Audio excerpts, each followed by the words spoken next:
Hare Krishna, Anand Vilas Das Prabhu.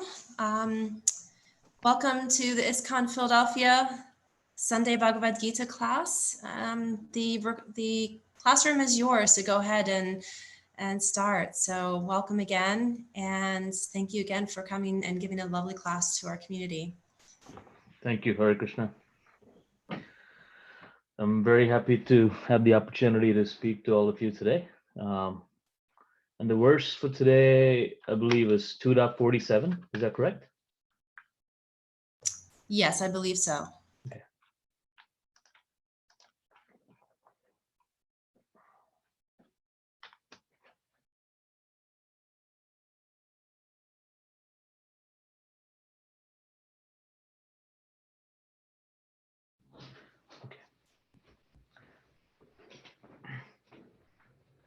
So we'll begin by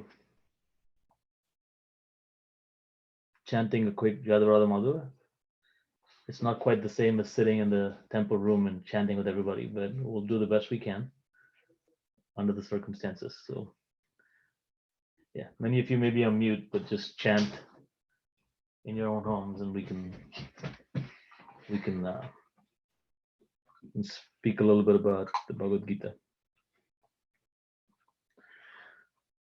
Jaya Radha Madhava Kunja Bihari, Radha Madhava Kunja Bihari, Jaya Radha Madhava Kunja Bihari.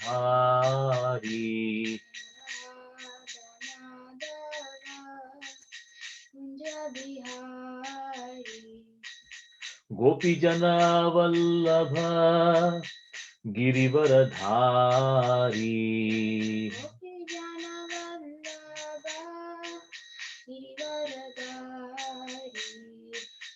Yashoda Nandana Brajajana Ranjana,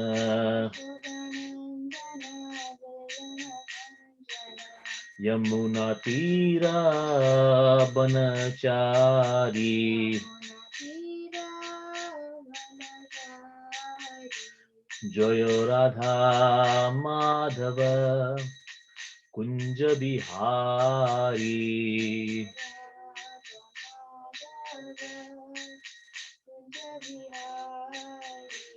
Jaya Radha Madhava Kunja Bihari.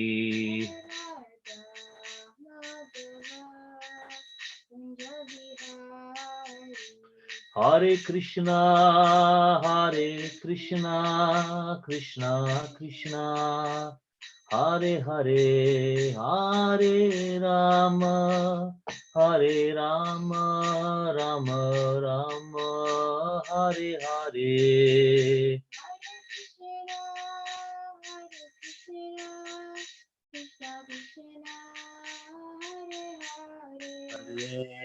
Hare Rama, Hare Rama,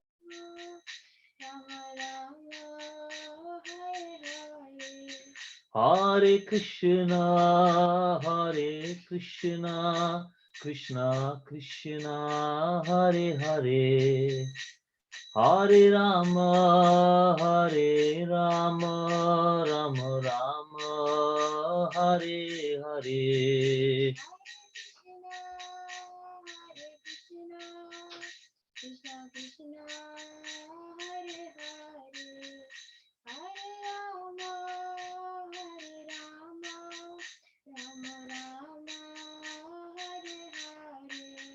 Jaya Prabhupada, Jaya Prabhupada, Jaya Prabhupada, Jaya Prabhupada.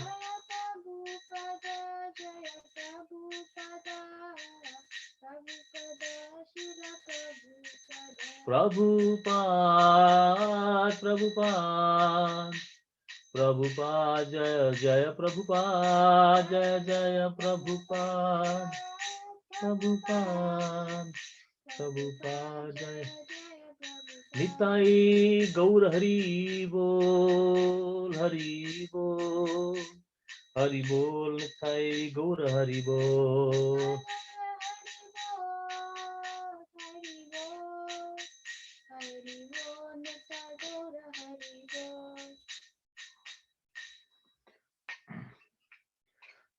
Vishnupad Paramham Parivrajakaacharya Astota Satri Srimad Divine Grace A.C. Bhakti Vedanta Swami Srila Prabhupada Ki Jai Ananta Koti Vaishnava Vrinda Ki Jai Namacharya Shri Haridas Thakur Ki Jai Prem Se Kaho Shri Krishna Chaitanya Prabhu Nityananda Shri Advaita Gadadhar Shivasadi Gaur Bhakta Vrinda Ki Jai Shri Shri Radha Krishna Gopa Gopinath Shyam Kund Radha Kund Giri Govardhan Ki Jai Braj Bhoomi Vrindavan धाम की जय जगन्नाथपुर पुरुषोत्तम क्षेत्र धाम की जय नवदीप मायापुरी धाम की जय गीतानगरी धाम की जय गंगामयी जमुनामयी की जय भक्ति देव श्रीमती तुलसी महारानी की जय समवेत भक्त वृंद की जय तय गौर Premanandi all glories to assemble devotees all glories to assemble devotees all glories to assemble devotees and all glories to the lotus feet of Shri Guru and Shri Gauranga Jai Shri Prabhupada. Hare Krishna everyone. So today we will read from chapter 2, text 47. This is a fairly famous verse. I'm just gonna. Does everybody have a copy of the Bhagavad-gita with them? They can follow along. Or Mataji, if you can allow me to share my screen, I can also share the screen. And You should be able to share your screen. Go for it. okay, all right. Now it says hostess disable participant sharing. I can go ahead and pull it up for you, Prabhu. Okay, that's fine. No, I have it. I just was saying it for the others who might be trying to follow along.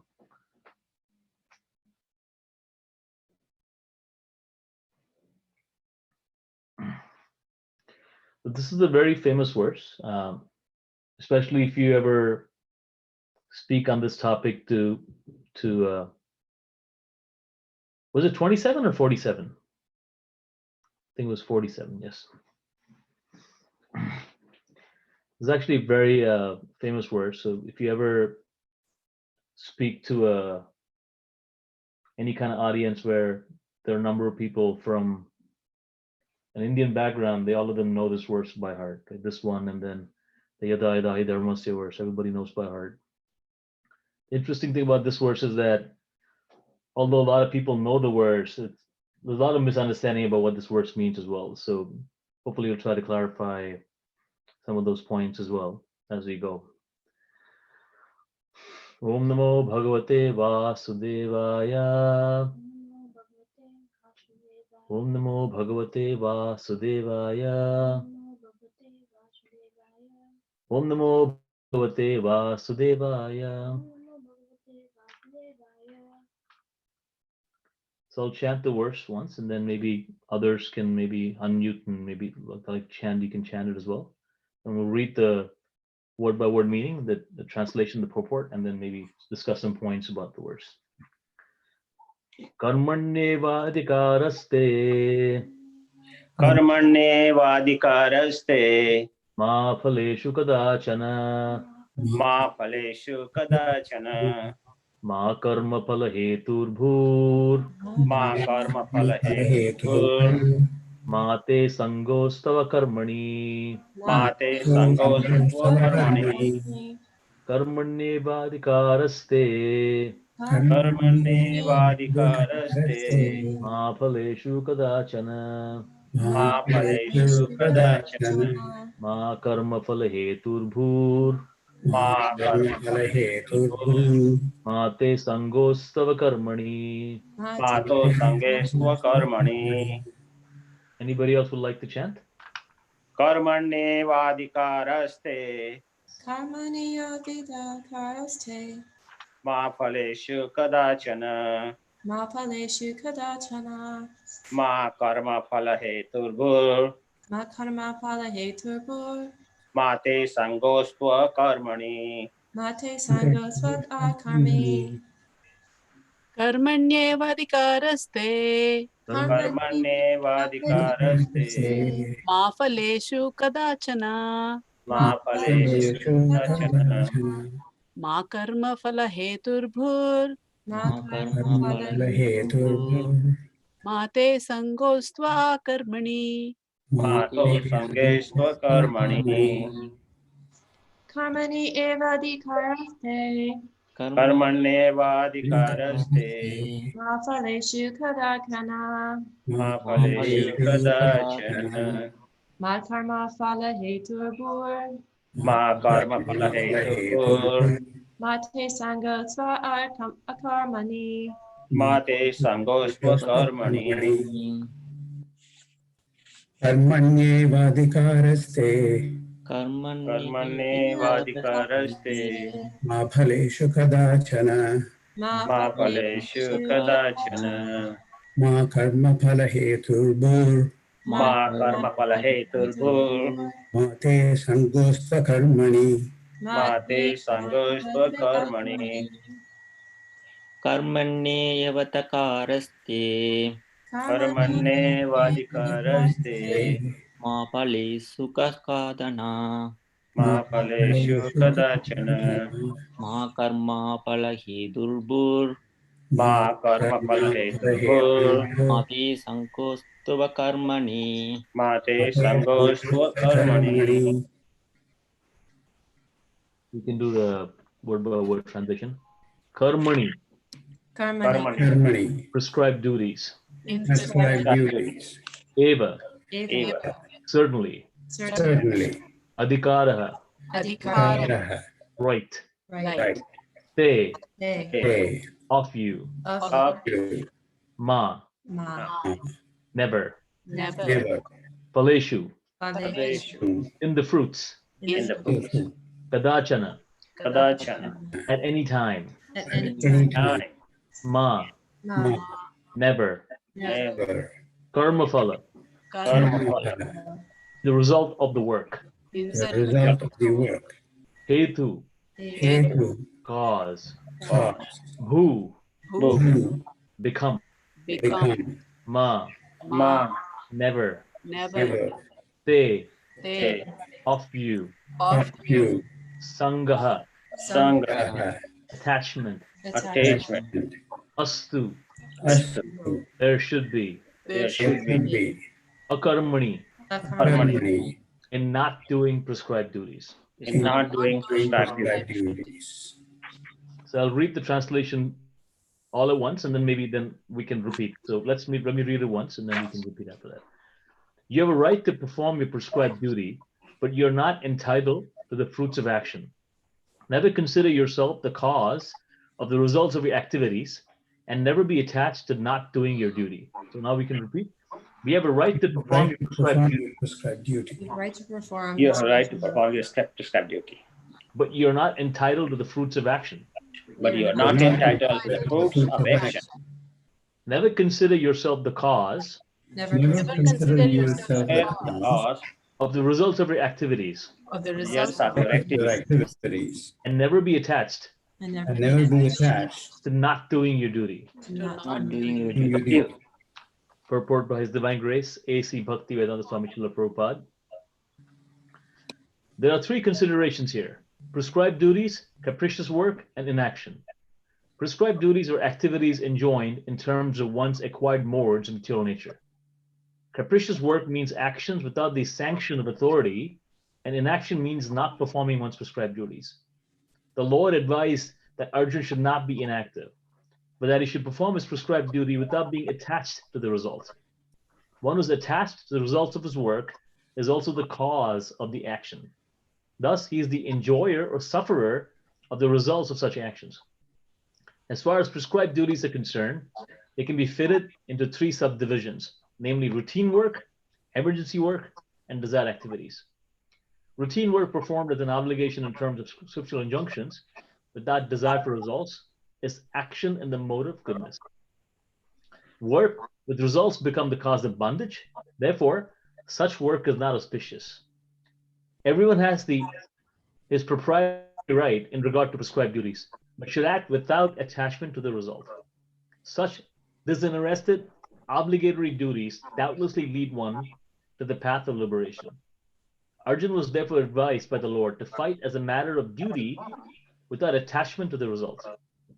His non-participation in the battle is another side of attachment. Such attachment never leads one to the path of salvation. Any attachment, positive or negative, is cause for bondage. Inaction is sinful. Therefore, fighting as a matter of duty was the only auspicious path of salvation for Arjuna. Om Jnanatimirandasya Jnananjana Chalakaya Chakshur Unmilitam Yena Tasmai Shri Guruve Namah. Mom Vishnupadaya Krishna Parishthaya Bhutale Srimate Bhakti Vedanta Swami Nityanamine Namaste Saraswate Deve Gauravani Pracharine Nirvishesha Shunyavadi Paschate Deshatarane. Jai Sri Krishna Chaitanya Prabhu Nityananda Shri Advaita Gadadhar Shrivas Adi Gaur Bhakta Vrinda. Hare Krishna Krishna Krishna Hare Hare Hare Ram Ram Ram Hare Hare. Manchakalpatarubhyasya kripa sindhubhya evacha patitanam pavanebhyo vaishnavebhyo namo namaha. So first of all, I'm very grateful to everyone who's assembled here virtually to discuss a few points from the Srimad Bhagavad-gita. And I'm hoping and praying it's only a matter of a few more weeks or whatever before we can resume our in-person Sangha. Let's see what Krishna has in store. And I'm hoping and praying that all of you and your families are doing well in this situation. So with that, let me just read the translation again, and maybe we can discuss a few points. And then we'll have enough time for some Q&A as well. So make sure we have enough time for that. The translation of this verse is: you have the right to perform your prescribed duty, but you're not entitled to the fruits of action. Never consider yourself the cause or the results of your activities, and never be attached to not doing your duty. So this particular verse, Krishna is speaking about the concept of Nishkam Karma Yoga. So we will talk about three points as part of this discussion today. The first point is what gets Krishna to talk about this particular concept in the second chapter. We'll talk about what gets him there. Then we will discuss a little bit about what specifically Nishkam Karma Yoga is. And then we'll talk a little bit about maybe an example from a Shastra on somebody who successfully performed Nishkam Karma Yoga. So you can understand what kind of standard or quality this Nishkam Karma Yoga is.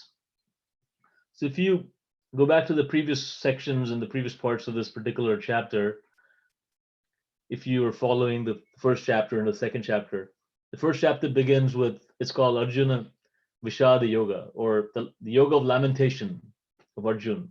And Prabhupada translates or gives the title for the chapter as Observing the Armies, where basically there's some introductory verses, and after that, there are verses around the description, the reasons that Arjuna gives for not fighting. So Arjuna gives specific reasons why he does not want to fight. And the first reason he gives is compassion. And he talks about how he's feeling great compassion for his family members and his teachers and so on. He doesn't want to fight. And then the next reason that he gives is around, he says, how can I enjoy if I kill everybody in the battlefield? And so he gives many reasons. And as he gets into the second chapter, the fifth reason that he gives, he talks about is, he says, I'm not sure whether I should fight or not fight. So he's unsure. So it's inaction, is indecisiveness. He's not sure what to do. So he gives 5 specific reasons why he doesn't want to fight, starting with compassion. How can he enjoy? The enjoyment reason, fear of sinful reaction, loss of family tradition, and finally, inability to decide what to do. And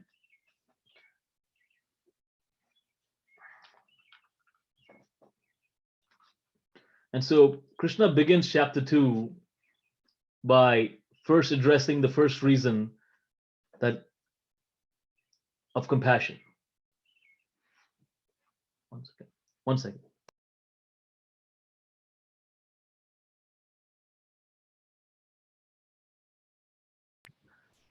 So he begins chapter 2 by giving the first reason for compassion. He starts talking about the knowledge of the soul. So from text 11 through 30 in chapter 2, the whole focus is on knowledge of the soul. And so he's telling Krishna's telling Arjuna that you're feeling compassionate, but your compassion is misplaced. And you're not the body, you're the soul. So if you understand you're the soul, and the soul can never be killed, and the body can never be saved, then your compassion will be directed to the right source. So he speaks about this whole concept of you're not the body of the soul. And I'm sure you've read those verses and discussed those topics. And then he starts addressing the next question that Arjun raised, that how can I enjoy? And for that reason, he starts speaking about a concept called karma kanda, which really means that if you do certain activities, you will get certain results. And for that argument, Krishna makes a very powerful argument there. He says, if you want to enjoy, you really have two options, right? Either you fight or you don't fight. And if you fight, there are two possible results. Either you will win or you will lose. And if you win, you get the kingdom. You can enjoy the kingdom. And if you lose, then you're going to die, right? So this was a battle, and it's a fight unto death. So there was no question of a draw or some kind of withdrawal in the middle of the battle. So it's either you fight, and once you fight, either you win or you lose. And it's fight to death. So if you lose, that means you're losing your life. And Krishna tells Arjun that you as a Kshatriya, if you fight in the battle and die fighting in the battle, then you'll go to heaven. Because you're dying doing your prescribed duty, you'll go to heaven. So either way, if you fight, if you win the kingdom. If you lose, you go to heaven. So either way you win. Either way you enjoy. So if you want to enjoy, the only way to enjoy is to fight. On the other hand, if you don't fight, then you'll be incurring sinful reaction because you're not doing your prescribed duty. Additionally, the opposing army, they will think that you left the battlefield not because you were magnanimous, not because you were kind, but because you were scared, because you were afraid. You're a coward. And for a Kshatriya to be considered a coward is worse than death. So Krishna's argument was that if you fight, whether you win or lose, you can still enjoy. If you don't fight, not only do you incur sinful reaction, but there is no possibility of enjoyment. It will be a shameful situation for you. So he gets him to that point. So if you just follow the reasoning of the second chapter, it starts with a very powerful argument based on knowledge. And then it gets to a slightly lower level of argument saying you can enjoy. Then very soon, Krishna wants to bring Arjun back a level. And he wants to bring him back to a point where he says, well, you should fight because that's your duty. Not worrying about whether you're going to win or lose or what you're going to gain. Not worrying about the gain, but actually just fighting because that's the right thing to do. So he tries to bring the argument back a level. So in this section, starting text 39 is where the section of Nishkam Karma Yoga starts. And this verse is a pivotal verse here, where Krishna is telling Arjun that you have the right to perform your duty, but you're not entitled to the fruits of your action. And this whole concept of Nishkam Karma Yoga is described here. So what is this Nishkam Karma Yoga? What does it actually mean? And why is it important? So if you look at how Krishna describes, and this is described in more detail in chapter 3 and chapter 5, but the whole yoga ladder was described. Krishna describes the entire yoga ladder. What is this yoga ladder, and how is it? Why is it relevant, and how is it? How should we understand it? So, well, there's not enough time for us to go into the whole technical detail of how the yoga ladder works, but I can provide a quick summary so you can get a context of what Nishkam Karma Yoga is and how it fits in the overall ladder. So if you think about a sequence of stages of realization of a person performing any kind of activities, they can be in many different categories. At the lowest level is a person who's in the animalistic frame of mind. And what that means is that the person does whatever that person wants, whenever they want, however they want, with no regard to any kind of rules or regulations, solely on the basis of understanding how can I enjoy. That's what animals do as well. There's no regard to rules or regulations for whatever they do. So human beings behaving in that manner are no better than animals. And that's what the Shastras say. They call them Dvipada Pashu, or literally two-legged animals. So that's the lowest stage. So we don't want to go there, right? So that's the lowest stage. Slightly above that is what Krishna speaks about from text 31 to 38, which is called Karma Kanda, or activities that you perform purely for the for the purpose of achieving some result. They may be spiritual activities, they may be ritualistic activities. And if you actually consider 90% of the religiosity in the world, most of the people who claim to be somewhat religious, no matter what the tradition, you could be Hindus, you could be Christians, you could be, no matter what the tradition, majority of the people in the world fall in the category of karmakanda. The reason why they perform any kind of worship is so that they can then get something in return, whether they get health, wealth, well-being for themselves or their family members, or some sort of happiness. So they seek these things, they ask for these things in return for some sort of process or atonement or whatever they do. It's all based on, I'm going to do this, I'm expecting this in return. Even the Vedic literatures, 90% of the Vedic literature is based on karmakanda, where various sacrifices are provided in terms of detailed sacrifices, that if you perform this sacrifice, this is the result. For instance, there's a Putreshti Yagya, right, which even Mara Dasharat performed for getting sons. And that's a very typical karmakanda scenario where you perform a sacrifice, and if you perform it correctly, then the result is provided at the end. And that's what karmakanda is. So that's the slightly higher level, where at least you're understanding that there's a superior power who has the authority, the ability to grant you benedictions. So if you please that superior authority, you can get the benedictions. The slightly better frame of reference or frame of mind compared to person in the karmakanda stage or in the animalistic stage where they do whatever they want. Here, at least there's a recognition that there are some rules and regulations that must be followed.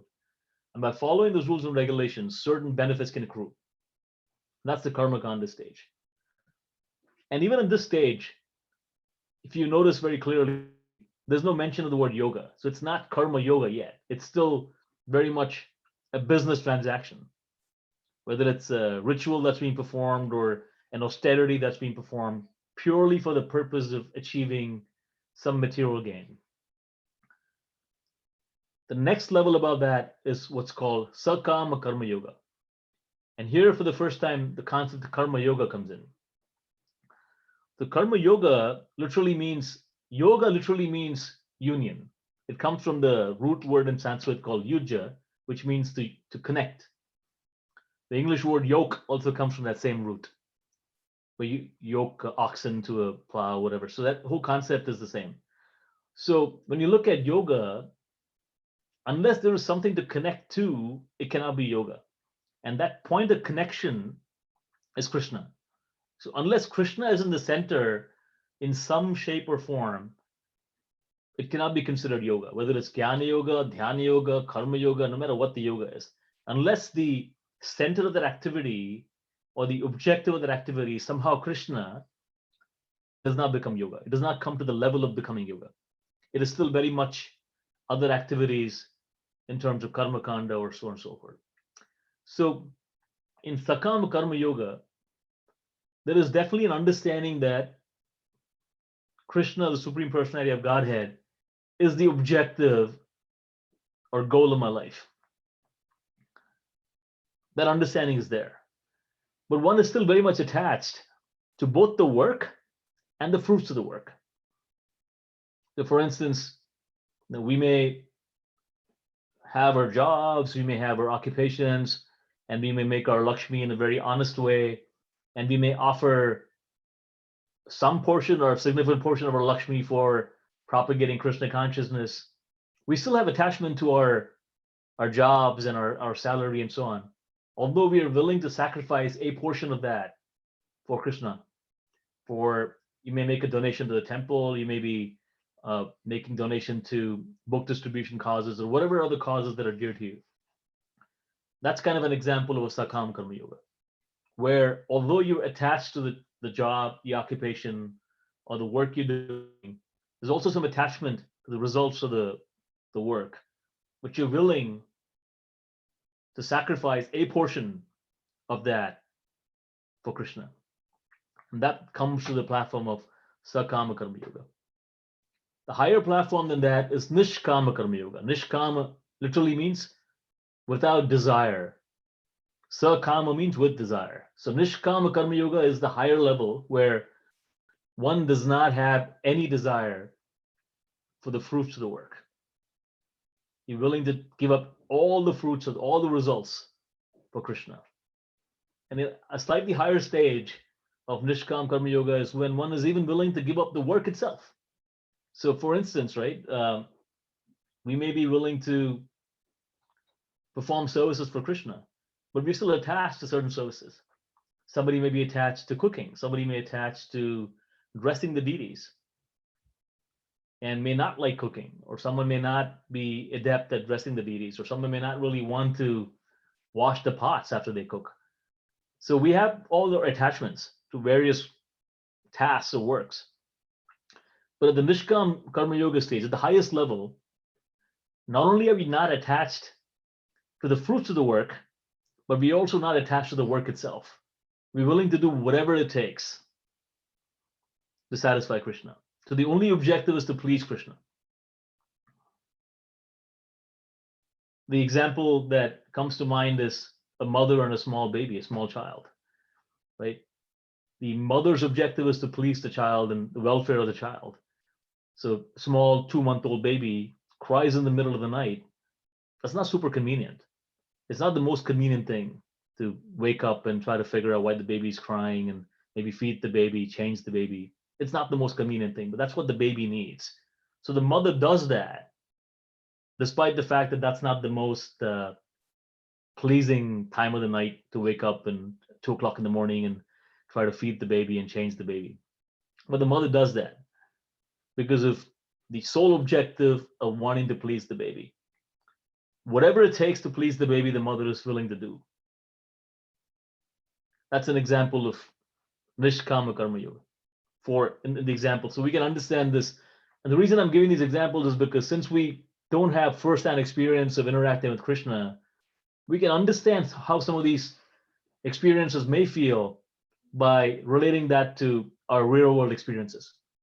So in that scenario, the mother is not thinking that I'm going to serve my child as long as I enjoy that particular activity.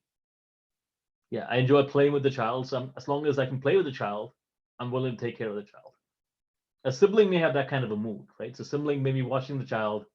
And as long as the child's fed and clean and happy, the sibling's willing to watch the child for an hour or two. As soon as the child needs a diaper change, the sibling's not really willing to do that.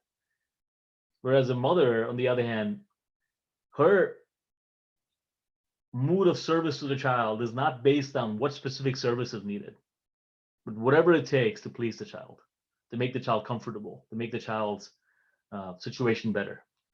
So that's kind of a one way to understand how Nishkam Karma Yoga works. So explain some of these concepts, right? So you have the yoga ladder. At the lowest level, you have animalistic life. You have karma kanda, where you're basically just transacting business. If you recall the teachings of Prahlad Maharaj, when Nrsingadev asked me for a benediction, and Prahlad Maharaj says, don't turn me into a businessman. I don't want to do business with you. I do not worship you for me to be able to ask for benediction. That's the mood of the Vaishnavas. Rupa Goswami says, definition of bhakti, ahaituki apratiyata. Ahaituki means unmotivated and apratiyata means uninterrupted. So the bhakti has to be unmotivated and uninterrupted for it to be considered bhakti. So for it to become bhakti, at the very minimum, it has to come to the Nishkam Karma Yoga stage. When it's still at the Karma Kanda stage or the Sakama Karma Yoga stage, it's still not at the level of becoming real bhakti. Now, Prabhupada also talks about the express yoga ladder, and that's a whole wonderful subject that Rupa Goswami elaborates quite extensively in Bhakti Rasamrita Sindhu, where he says, while one can go gradually from Karma Kanda to Sakama Karma Yoga to Nishkam Karma Yoga, and then you can either perform Jnana Yoga and ultimately come to Prema, you can also do that by directly associating with devotees. So Ado Shraddha, Sadhu Sango, Bhajana Kriya, Anartha Nivritti, that whole express ladder, by directly, while you perform, you may be in any varna and ashrama, performing any activity, you may still have a lot of desires. Like in the Vishnu Purana, it says, Akamo sarva kamo va moksha kamo dharati. Tivrena bhakti yogena yajeta purushaparam. So that whole section, it's also in the Bhagavatam, it describes that one may have no desires or all desires, regardless, by worshipping Lord Krishna, Vishnu, all auspicious is achieved. So that express ladder bypasses all the needs for us to go gradually from Sakama Karma Yoga to Nishkam Karma Yoga, gradually purify ourselves. But by directly associating with devotees, hearing and chanting the holy name, hearing about Krishna in the association of devotees, we get to a point at the clearing stage where all our anarthas, all our undesirable elements in our heart start slowly breaking away. And we get to the platform of firm faith, fixed faith. And at that stage, we can start really chanting the holy name. So in the clearing stage, we can chant, but then chanting in the fixed stage, we can really start chanting the holy name. Start really associating with Krishna. So that's a little bit about this verse in terms of how Krishna is speaking about this Nishkama Karma Yoga concept.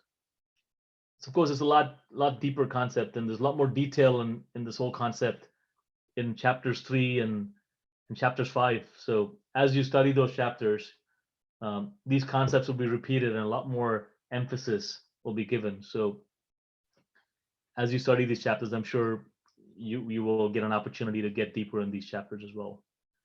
I just wanted to end with maybe one example from Shastra. I was thinking about, I was meditating upon this, of a personality who embodies Nishkam Karma Yoga.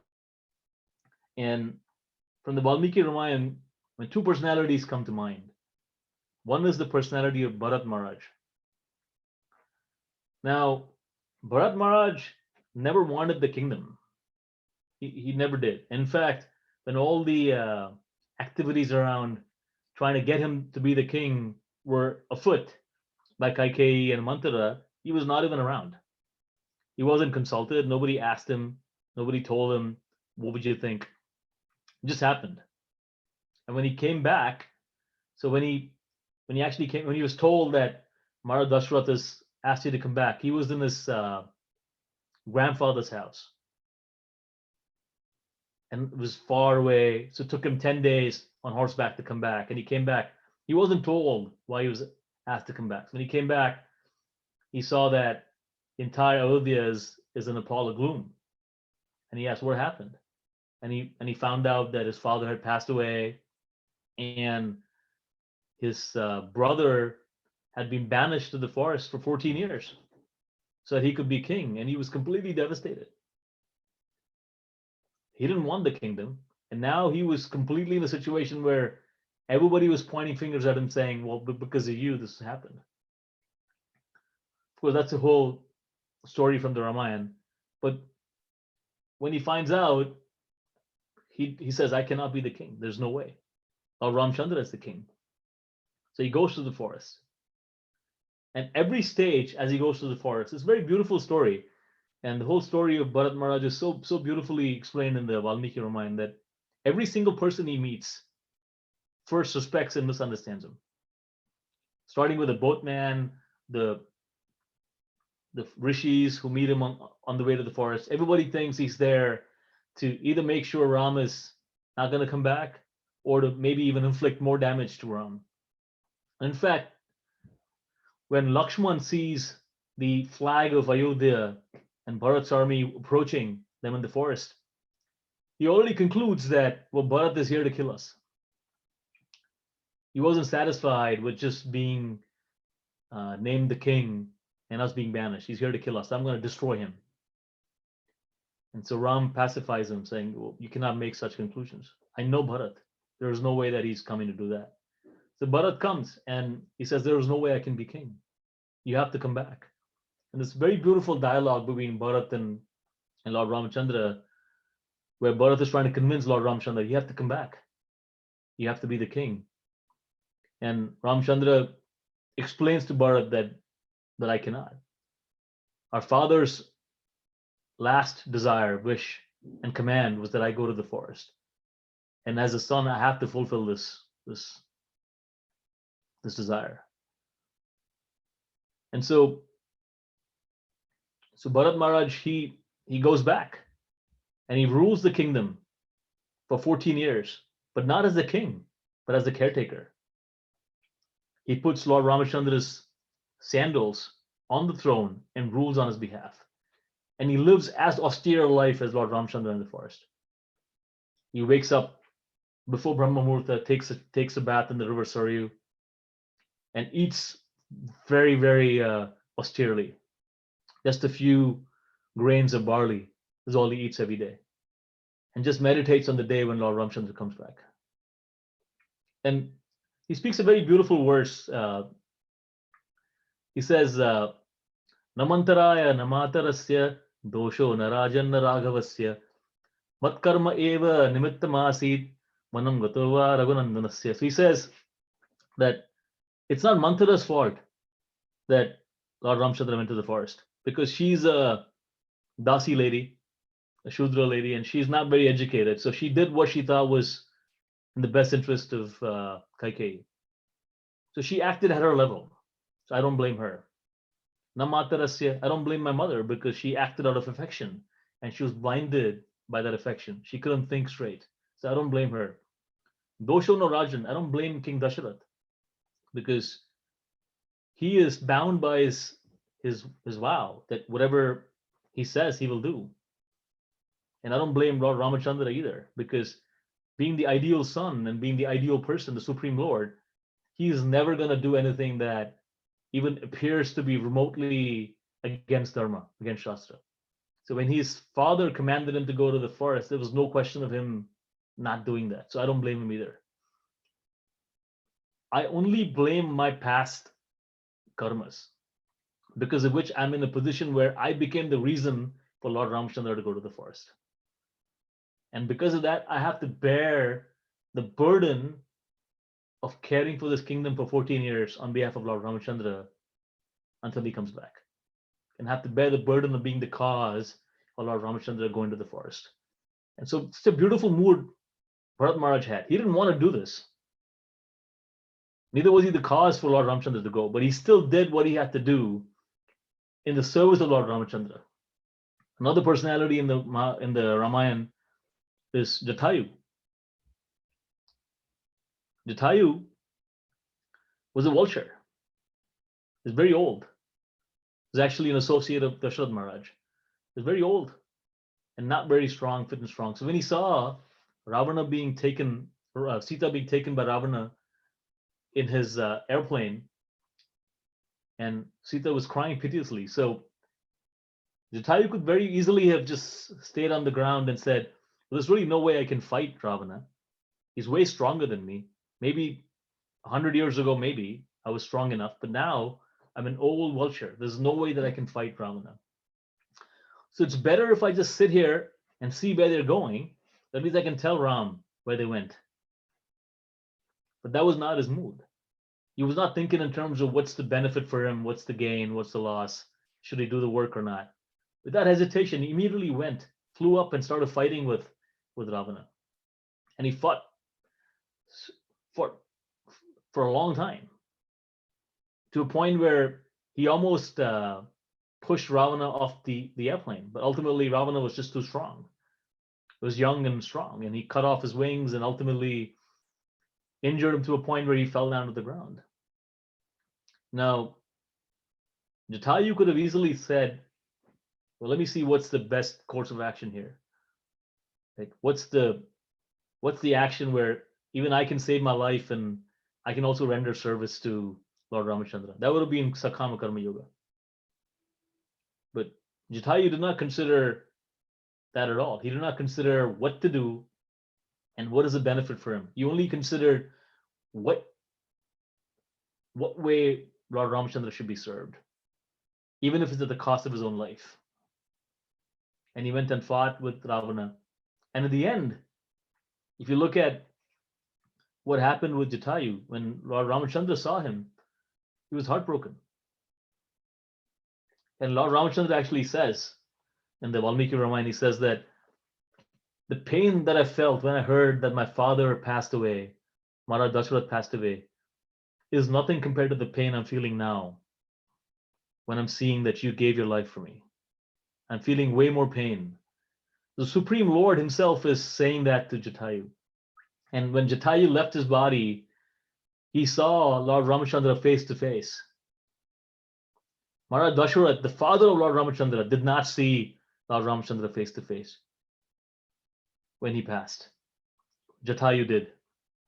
And Lord Ramachandra did not perform the last rites for Maharaj Dasharath. He did that for Jatayu. So the person performing Nishkam Karma Yoga was so dear to Krishna, so dear to Lord Ramachandra, that he reciprocated with him in that level.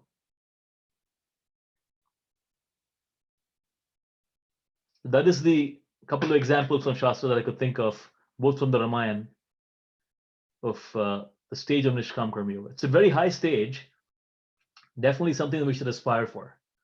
Not easy, but definitely something we should aspire for. So that's all I wanted to speak on this subject. I'm happy to answer any questions if anybody has, or any comments. Thank you. Hare Krishna. Hare Krishna. Hare Krishna Prabhu, thank you so much for a wonderful class. Does anyone have any questions? I do a state comment and a question, please.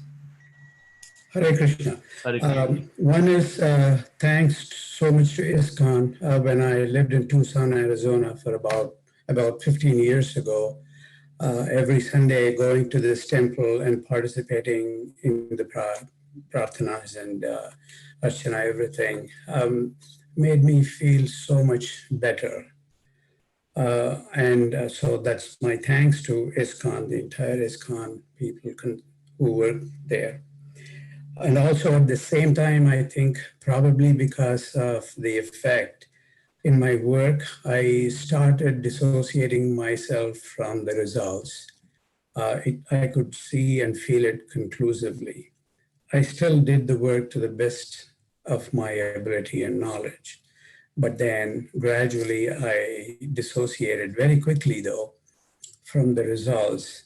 And it gave me so much peace of mind and made my life overall 100 times or more better. So again, Hare Krishna and thanks to ISKCON. Right now, after the advent of the COVID, I recite certain shlokas for the benefit of everyone to be protected from COVID. Is that with a result in mind? Would that be not considered nishkama karma? And then also the one thing you mentioned, it made me think, if I focus and try to do the best I can every day in my work, would that be considered attachment?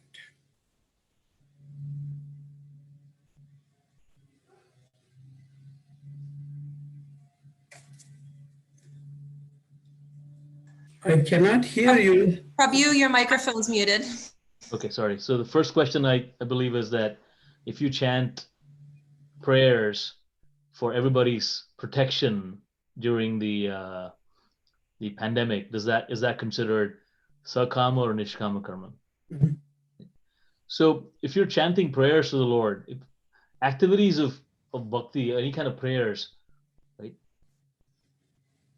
technically are not considered either sakama. So if you look at the way karma is described, even in chapter 5, Krishna talks about three aspects, right? Vikarma, karma, and akarma. So sakama, nishkama, all that fall in the category of karma in one sense. Akarma is activities that are transcendental to the mode of goodness even. Right? So, and that falls in the category of akarma. So to very simply answer the question, right? That if you're praying for the welfare of everybody, that's considered transcendental, and I don't think we should really worry about whether it's sakama or nishkama karma. Right? So sakama is more, this concept is more relevant when we start talking about doing things specifically for our own benefit materially. Oh, I see. Right? So because ultimately, when we discussed this topic of, it's not possible to be spiritually focused if the body is weak.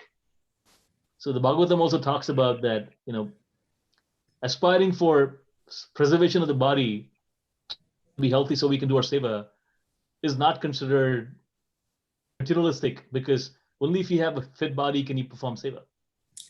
If a person is sick, he's not going to be able to come to the temple and cook for the Sunday feast or anything of that sort.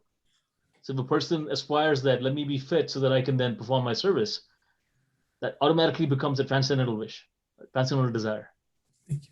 Right. So if a person goes, like even when people perform yoga asanas, right? So yoga has, Ashtanga yoga has 8 limbs of yoga: yama, niyama, pranayama, asana. So there's 8 limbs: pratyahara, dharana, dhyana, samadhi. So 8 limbs. Now asana is one of the 8 limbs. A lot of the yoga schools around the world, they teach you yoga asanas for physical health, or even sense gratification. How can you improve your sense gratification? By performing yoga asana so you can be fit. Now the objective of that is purely material. Whereas the purpose of yoga asanas was really to have a fit body so you could execute your tapasya, your services to the Lord in a proper manner. Now if one performs the yoga asanas and the pranayama from that perspective, it's no longer a material activity. It's a spiritual activity. So very simply, if it's a sign of a compassionate heart if one prays for the welfare of others. And the first step in becoming a Vaishnava is you have to become compassionate. If one cannot become compassionate, one cannot become a Vaishnava. The Acharyas also describe this concept of para dukkha dukhi. One of the qualities of a Vaishnava is para dukkha dukhi. So the Bhagavatam speaks about the definition of a sadhu. Titikshava karunika, surudha sarvadheyanam, ajata shatrava shanta, sadhu sadhu bhushanam. The first two are titikshava and karunika. Tolerant and merciful. And you cannot become tolerant and merciful if you're not compassionate.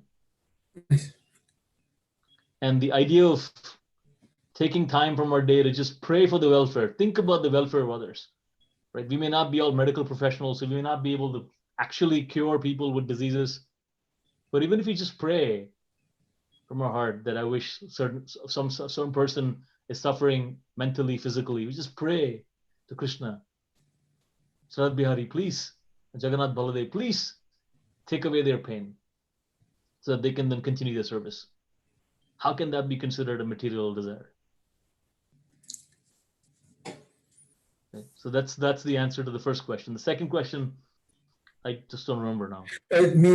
So while in Arizona, I started going to ISKCON Hare Krishna temple, and it gave me so much peace of mind once I was successfully able to dissociate the results of my work from my work itself, but still trying to do the best I can. So since I experienced that benefit, I tried to inform others to be that way, but I tried with so many people and didn't succeed. So I felt I was not transferring what the benefit I got to others, maybe because I was not communicating them well. So people are at different levels of maturity in their journey, right? So people are at different levels of maturity. So one cannot expect that the level of maturity that we may be at, others will be at the same level. Some may be much higher, and some may not be at that level. And who knows how many lifetimes we're in various positions. Right? So one example that I heard from one of my Shiksha gurus is about example of grass. So you may have wet grass, damp grass, dry grass. Right? So sometimes we feel that when we preach Sankirtan, we give books or we ask people to chant holy name, some people just take it right away. I have examples of people. There was one very nice Amish boy that I started preaching to. It was many years ago, and he's moved away from the area now, but he used to live in this area in central Pennsylvania. So And within a few weeks of associating with the devotees and hearing about Krishna, he started chanting 16 rounds, and then he got to a point where he was chanting 30 to 40 rounds a day and speaking to everybody that he met about Krishna. He read all of Prabhupada's books, and he moved away, and at a point where he was living away from devotees. He was living in a place where he had no access to a temple or any devotees, but he would still call me or call other devotees on the phone and still talk about what books he read, and he would still chant anywhere from 20 to 30 rounds a day. Now, this boy clearly had the spark of bhakti in his heart, and all it needed was the catalyst. He just needed the small ignition, and it just took off. And there may be others who may be hearing about Krishna since their childhood. They may be proud of the fact that they may have been born in Brahmana families, but still, in spite of knowing all the theory, have no attachment. So the concept that I was taught was that you have wet grass, damp grass, and dry grass. If you take fire to wet grass, you will see nothing happening, but that wet grass is becoming damp grass. Oh, okay. If you take fire to damp grass, you will see nothing happening, but that damp grass is becoming dry grass. And if you take fire to dry grass, it'll ignite. So the activity of preaching is happening by Lord Chaitanya, by Krishna sitting in our heart. We're not the doer. Okay. We are not the doer. So we do what we do in terms of giving the opportunity for people to hear about Krishna and let Krishna transform their heart. If not this lifetime, maybe some other lifetime, maybe later on in this lifetime. So you give somebody a book, it may sit in their on their desk or in their library for 20 years. And then they may be in a desperate situation at some point in their life, and then they just pick up the book and start reading, and then they become transformed. So we understand we are not the ones doing the transformation. When you give somebody a Prabhupada book, to give somebody Bhagavad-gita, we are not the ones transforming that person. We are not the ones changing their life. We're becoming the instrument. Like Krishna says in the 11th chapter, the Gita, Nimitta Bhatra Bhava Sabhasachin, become an instrument.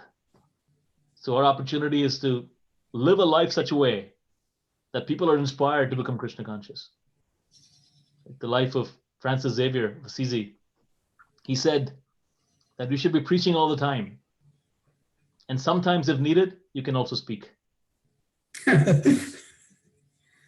So his point was preach by our actions. So by our lives, our example, we said that by us being Krishna conscious, we're living wholesome, happy lives and have wonderful relationship with people that are around us.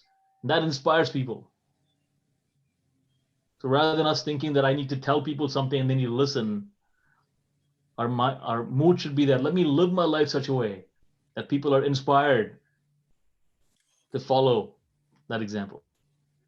I don't know if that answers your question, but that's... Oh, yes, definitely. Thank you, Hare Krishna. This book was actually given in Philadelphia about 25 years ago. Yeah.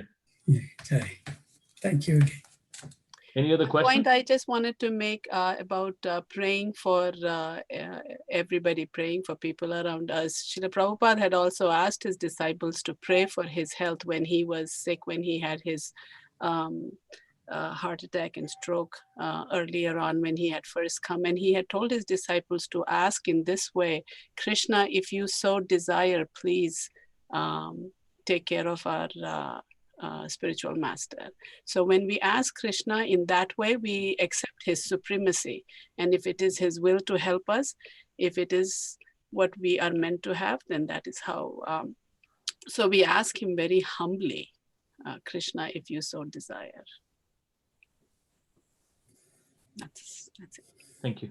Thank you. Sharon. I think we're at time, right? Yes. Are there any other questions?